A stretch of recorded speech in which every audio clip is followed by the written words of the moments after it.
Assalamualaikum warahmatullahi wabarakatuh. Kita masuk pada teori part ketiga tentang bagaimana membuat artikel ilmiah modal Google. Ini adalah kelanjutan dari materi sebelumnya di mana mahasiswa sekalian sudah diajari bagaimana menulis tulisan berdasarkan template jurnal. Oke, langsung saja kita mempersingkat waktu. Membuat artikel ilmiah modal Google.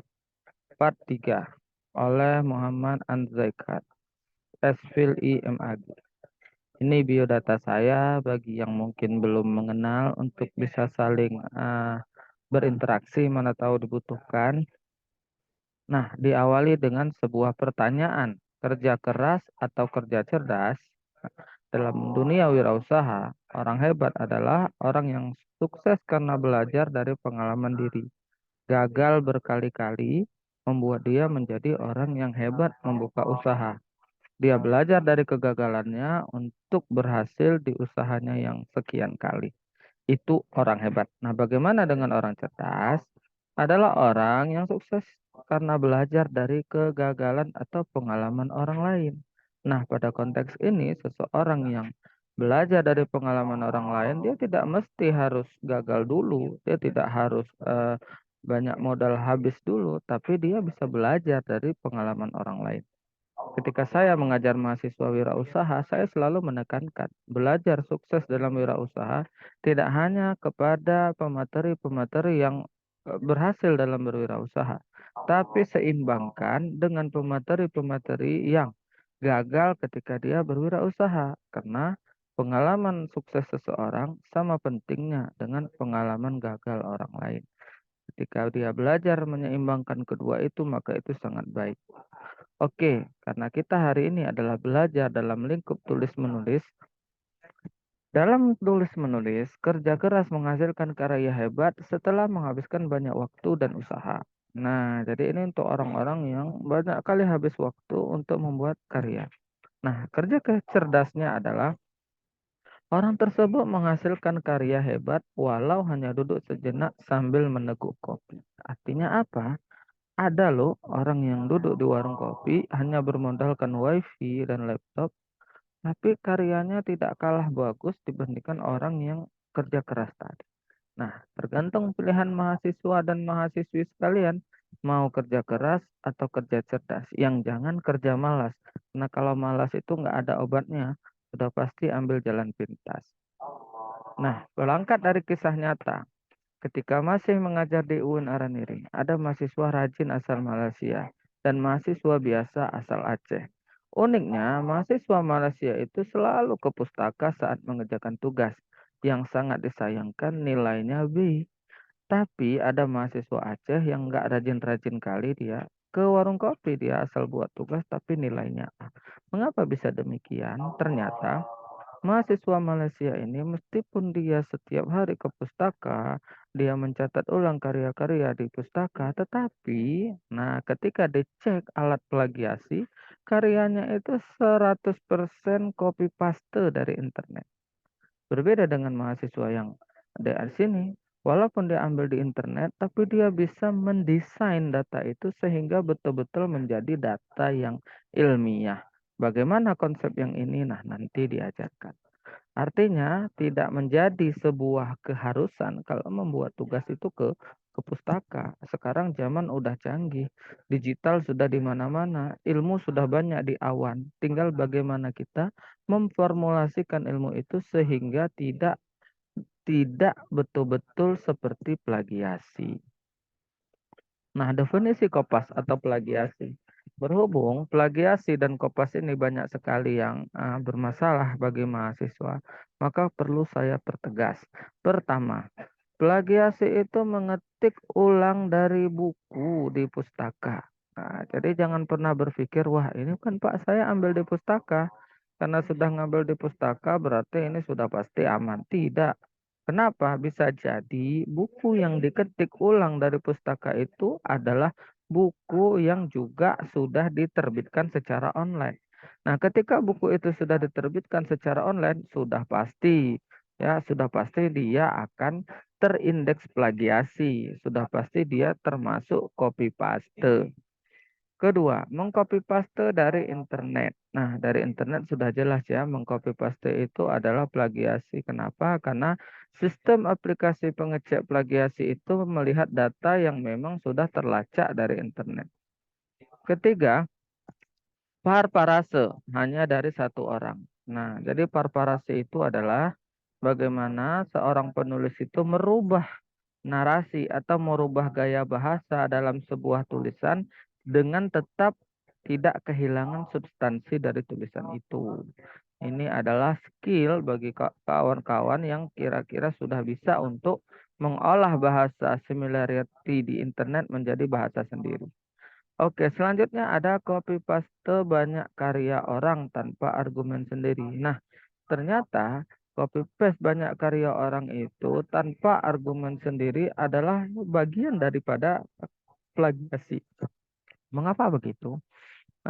Dia hanya potong-potong aja karya orang. Meskipun dia menyampaikan sumbernya, tapi tidak ada ide dia di situ. Sehingga dimensi ilmiahnya hilang, ya.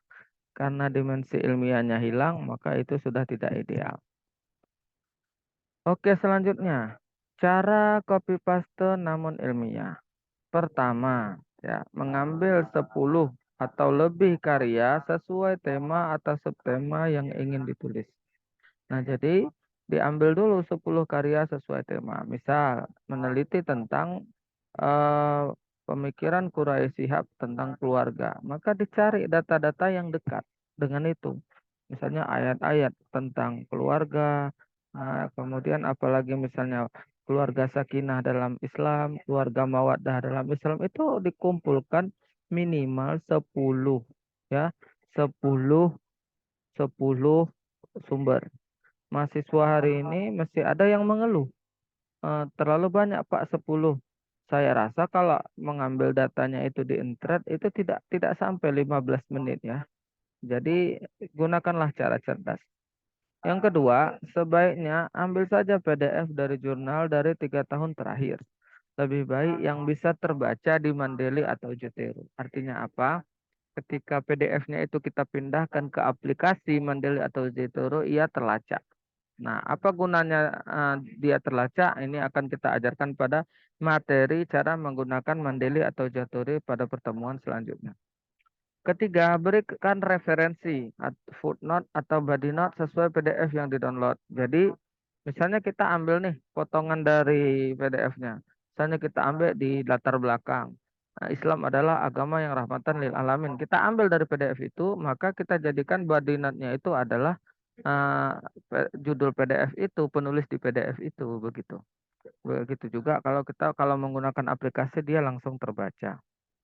Keempat, ambil setiap potongan yang dianggap perlu. Nah, jadi dalam PDF-PDF yang ada 10 tadi itu ambil yang dianggap perlu. Pindahkan ke draft Word sendiri sebanyak yang dibutuhkan. Maksud sebanyak yang dibutuhkan ya jika uh, tugas atau syarat untuk menulis jurnal itu diminta 20 lembar atau 18 lembar, maka ambil-ambil bagian yang perlu itu sebanyak itu. Ya, supaya apa? Ya, supaya bahan ini udah siap. Kelima, warnai setiap potongan teks jika berbeda referensi atau sumber ya. Jadi diwarnai. Misalnya data satu warnanya merah, data dua yang dah dipotong tadi dari PDF warnanya kuning, data tiga biru, data empat hijau. Tujuannya apa? Supaya draft kita itu adalah kumpulan dari banyak referensi. Ini menghindari mahasiswa jangan hanya merubah narasi dari satu referensi, itu tetap plagiasi.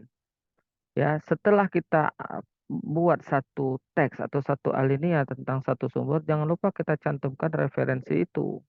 Kenapa penting dicantumkan ya? Nanti kalau sudah bercampur-campur kita sudah lupa. Jadi setiap paragraf ditaruh terus sumbernya. Nomor 6. Beri analisa setiap potongan sesuai dengan pendapat sendiri. Sambung dengan analisa bahasa sendiri jika antara alinea satu dan yang lainnya belum terhubung. Nah, jadi Beri analisa setiap potongan. Jadi setelah kita potong-potong, misalnya latar belakang itu potongan dari 10 jurnal di atas. Nah, itu kan nanti warna-warni dia. Di antara warna-warni itu kita analisa. Nanti akan dijelaskan di slide berikutnya. Kemudian buat penghubung. Kadang kan setelah kita potong-potong nggak nyambung. Satu bicara A, satu bicara B. Nah, ketika A sama B nggak nyambung, harus kita sambung dengan bahasa kita sendiri. Oke, nomor 7. Nomor 7 adalah parparasekan semua potongan berwarna dengan bahasa sendiri. Jadi, kalau analisa kita itu nggak perlu diperparasekan lagi. Sudah pasti kalau dicek Turnitin itu nggak kena. Cek plagiasi nggak kena. Tapi yang penting kita parparasekan adalah potongan yang berwarna-warna di atasnya. Karena itu kita ambil dari 10 sumber di atas. Nah, jadi ini dapat mencegah plagiasi dengan aplikasi Turnitin. Jadi ketika dicek Turnitin, kita ubah gaya bahasanya itu sangat sangat sangat efektif daripada kita ubah perkata. Misal, Islam adalah agama yang rahmatan lil alamin. Kita ubah dengan bahasa kita sendiri. Eh, Salah satu agama yang sangat sempurna dan mengkaji semuanya adalah agama Islam karena ia tidak hanya membahas dimensi dunia tapi juga dimensi akhirat. Itu bagian daripada rahmatan lil alamin juga. Jadi cerdas-cerdaslah memparparasekan kata. Oke, nomor 8 rapikan sesuai template jurnal. Nah, setelah data-data dari Google itu tadi sudah kita buat sampai 7 poin ini, kemudian baru kita sesuaikan dengan template jurnal. Ada juga yang lihat templatenya dulu baru disesuaikan, tergantung mana mudahnya. Nah, ini saya beri contoh bagaimana potongan draft. Ini warna merah, warna biru, warna hijau ini adalah potongan dari PDF-PDF yang berbeda. Seperti dilihat ini yang warna merah saya ambil dari karyanya R. Wahyuni tahun 2019. Saya potong di salah satu tulisan di dalamnya saya taruh.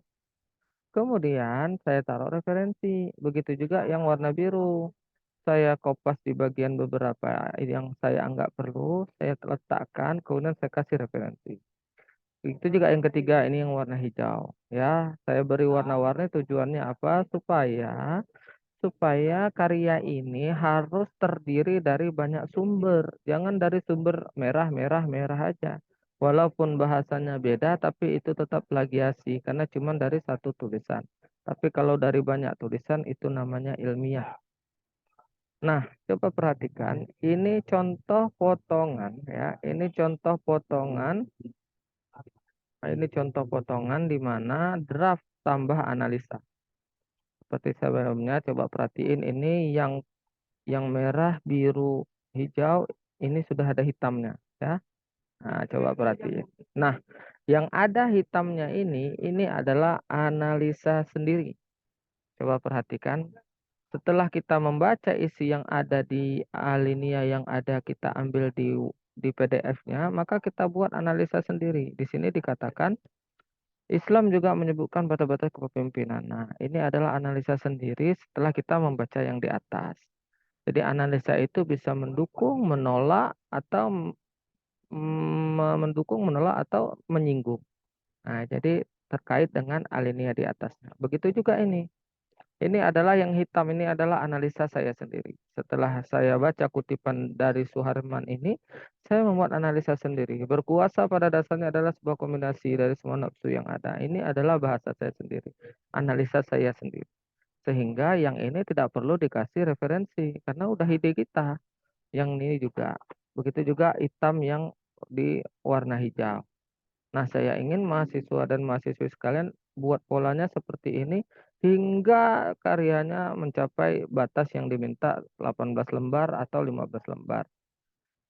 Nah, coba perhatikan yang ini warna-warni tadi. Kemudian ini di perparasa sudah hitam semua. Jadi hitam ini bukan berarti cuma saya rubah saja warnanya, bukan. Tetapi yang warna-warna ini, nah yang warna-warna ini saya bahasakan lagi dengan bahasa sendiri setelah setelah setelah apa? Setelah sumbernya ada. Nah, coba lihat.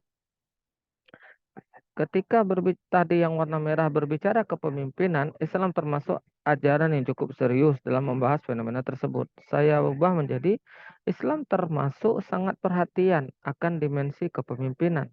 Tidak hanya berbicara pada ranah pemimpin, suatu negara berkait Islam juga menjabarkan bagaimana kondisi pemimpin dalam orientasi keluarga.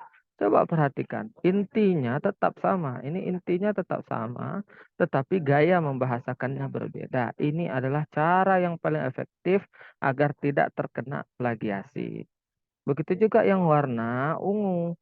Menjadi pemimpin dalam suatu negeri adalah nama lain dari berkuasa. Coba lihat. Ketika seseorang sudah memimpin, maka ia memperoleh kekuasaan. Nah, itu mirip, itu substansinya sama. Coba lihat ini, para intelektual menyebutkan bahwa nafsu yang paling tinggi adalah keinginan untuk berkuasa. Nah, ini banyak yang menyebutkan bahwa godaan untuk berkuasa adalah yang paling besar dibandingkan hasrat apapun yang ada di dunia ini. Nah, itu dibahasakan dengan bahasa yang lain. Ya, coba lihat lagi yang warna hijau. Ya, ini sederhana, tapi ini sangat penting dan kalau mahasiswa sudah bisa pada tahapan ini, saya yakin dia sudah sangat mahir nanti menulis. Nah, coba perhatikan. Hal yang paling penting agar pemimpin itu ideal dan tidak keluar dari ridhonya adalah bagaimana pribadi seorang pemimpin merupakan individu yang takut kepada Allah. Nah, coba dijadikan bahasa yang lain, sangat sulit untuk menciptakan kader pemimpin yang ideal. Kadang mereka tampak amanah saat kampanye namun lupa diri setelah menjabat. Maka dari itu, sangat penting bagi pemimpin memiliki sifat takut kepada Allah. Atas dasar sifat itu akan mawas diri dan tidak bertindak atas nafsunya. Nah, intinya adalah sama dengan yang tadi, tapi dibuat gaya bahasa yang berbeda. Ya, jadi ini adalah teknik-teknik untuk merubah bagaimana menulis yang baik dari Google, tapi tetap ilmiah dan tidak terlacak plagiasi. Jadi kemudian sesuaikan antar alinea. Nah, ini seandainya sudah kita perparasekan, kan kadang dia nggak nyambung itu. Coba perhatikan. Dalam ayat Al-Quran dijelaskan bahwasanya sholat mencegah perbuatan keji dan mungkar. Ini misalnya sumber satu kita dapat dari PDF satu dari jurnal satu. Ini dari jurnal dua. Hari ini ada juga seorang hafiz namun jalim, suka berbicara kotor bahkan gemar mengkafirkan orang lain. Nah, kalau ini tidak kita kasih pengantar alinea, nanti jika dibaca nih tiba-tiba bicara A, kok udah lari ke tempat lain. Sehingga perlu kita kasih perantara di sini. Itulah gunanya kita menganalisanya. Nah, jadi dalam ayat Al-Quran dijelaskan bahwasanya sholat mencegah perbuatan keji dan mungkar. Kita tambah sambungannya. Tapi kenyataannya ada juga yang sering sholat namun masih berbuat hina. Ini menunjukkan ada masalah dengan sholat tersebut. Bisa jadi ia tidak khusyuk sehingga sholat tidak berbekas ke dalam perbuatannya. Begitu juga, baru kita sambung. Hari ini ada juga seorang hafid namun jalim.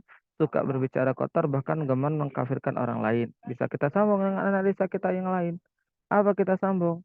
Nah, hafiz-hafiz yang seperti itu adalah hafiz yang sekedar menghafal konsep tapi tidak menjalankan nilai-nilai Al-Quran itu di dalam hatinya. Nah, itu penting ya, bisa menyambung.